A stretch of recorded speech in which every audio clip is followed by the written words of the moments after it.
Hello again, everybody. It's me, Madame Macabre, and my new little roommate, Artemis. She's so sleepy, she can go back down in the chair.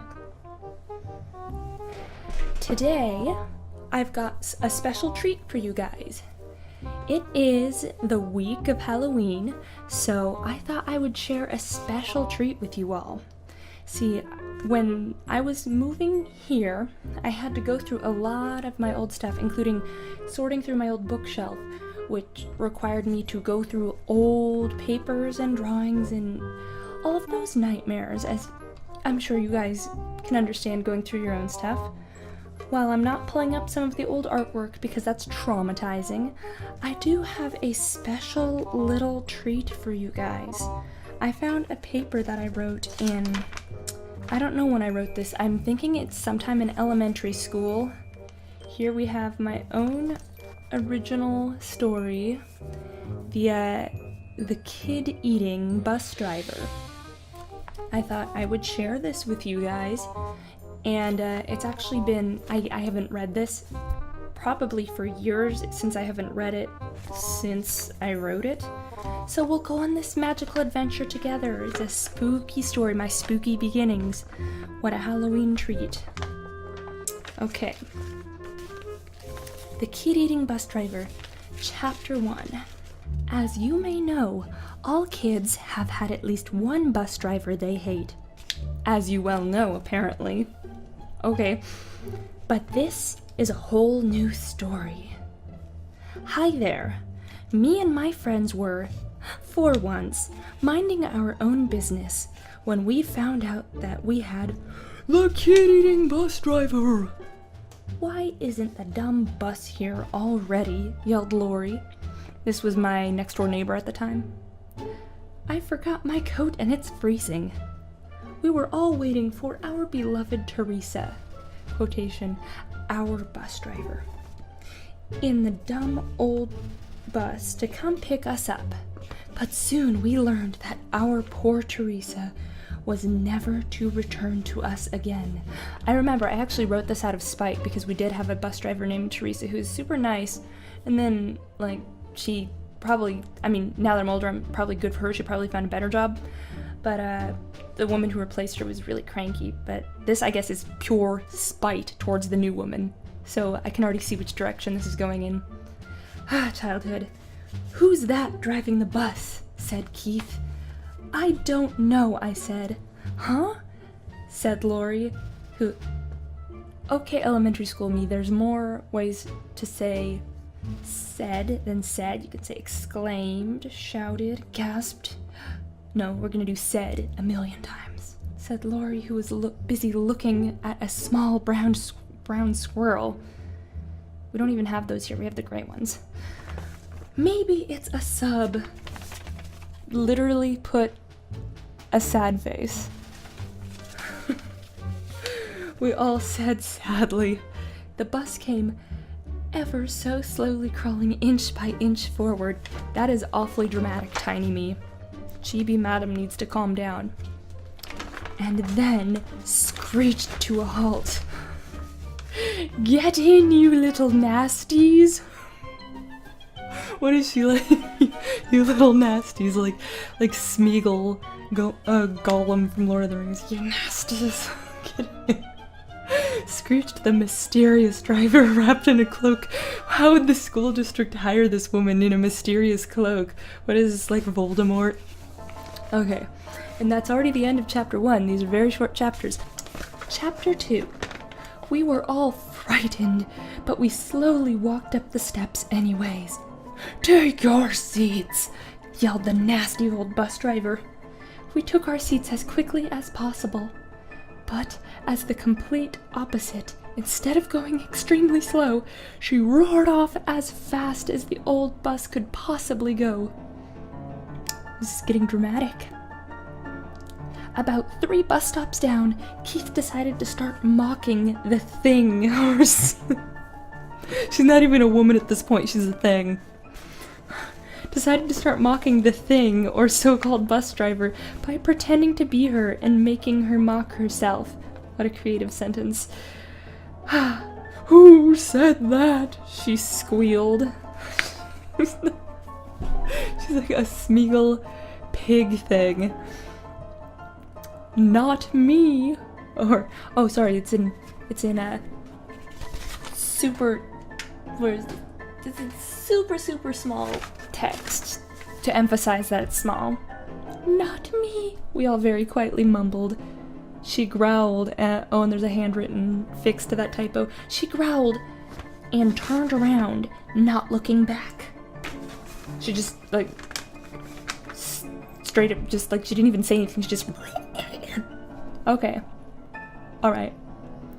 We were very relieved when we got to school, but we knew we would have to face her again after school. Oh no! We screamed once the school bell rang, also in brackets, for the first time in our lives. The same routine as the morning, but we were luckily the first stop. For the next week or two, the same routine went on, but she got meaner and meaner every day. Finally, one day after school, she skipped all of our houses and went speeding onto the highway. Here's the climax, I'm thinking. All of us were screaming bloody murder. Shut up, you dimwits! That's kind of a funny insult for children. Shut up, you dimwits! She shouted as she zoomed off the highway and onto a forest trail. She screeched the bus to a halt in front of an old rickety house. Get out and form a perfect line, she screamed.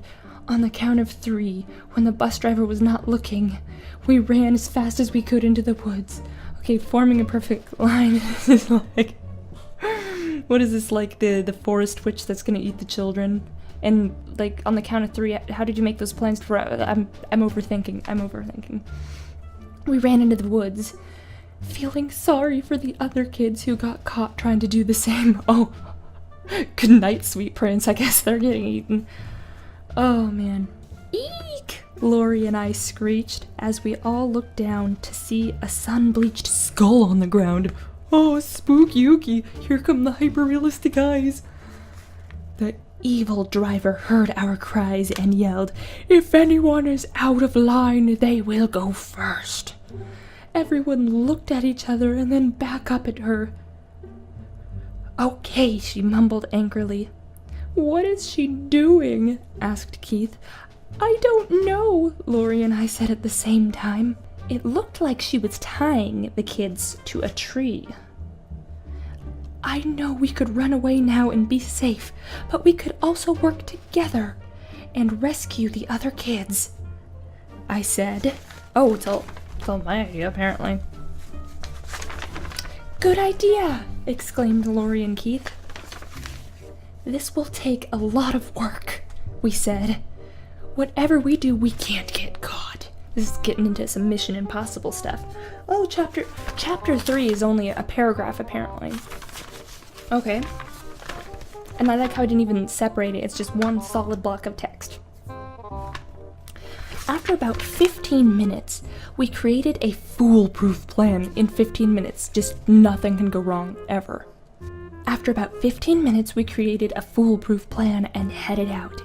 We'll distract her by making strange noises at the back of the house. Good idea, that'll be perfect. Just go and make strange... Oh, Lori, said Lori and I. Then I'll sneak up and cut the ropes when she's not looking, exclaimed Keith.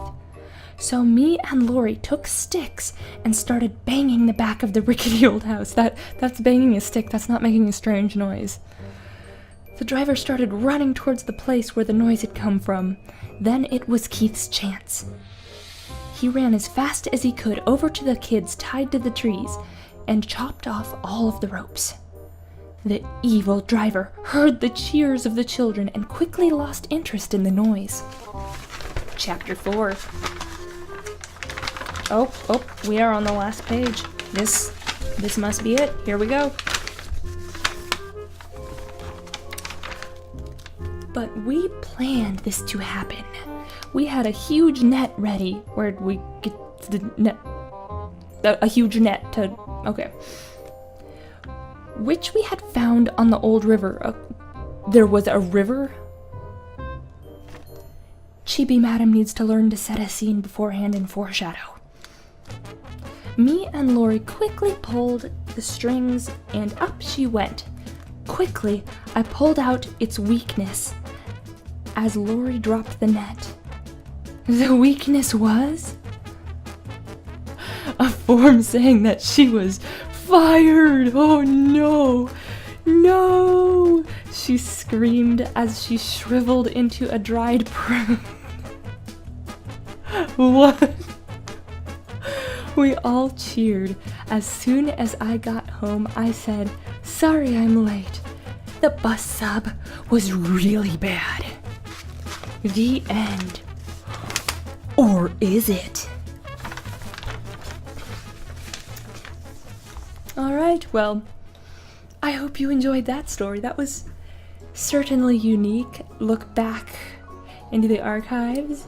So, if you're ever feeling bad about the way your own writing and developing is going, just remember, I wrote that before I moved on to what I'm writing now.